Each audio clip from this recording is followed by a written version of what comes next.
హైదరాబాద్ మీరు next growth ఎలా ఉంటుందని కూడా మనం ఒకసారి విజువలైజ్ చేస్తే గనక ఇప్పుడున్న దానికి almost it is likely to double by 2050.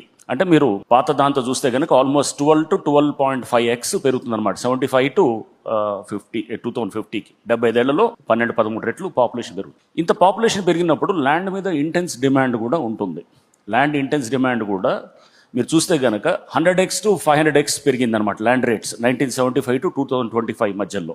అప్పుడు ₹1,00,000 ఎకరా ఉంటే కనుక ఇప్పుడు 500 లక్షలు, అంటే దాదాపు 5 కోట్లు ఉన్నటువంటి ప్రాంతాలు చాలా ఉన్నాయన్నమాట. అట్లా అంటే ఈ ల్యాండ్ రేట్స్ పెరగటం అనే దానివల్ల రియల్ ఎస్టేట్ అండ్ ఈ అర్బన్ ఇన్ఫ్రాస్ట్రక్చర్ మీద ఉన్నటువంటి ప్రెషర్ తోటే మనం చూసాం చెరువులు కుంటలు అన్నీ కూడా ఆక్రమితమైనాయి.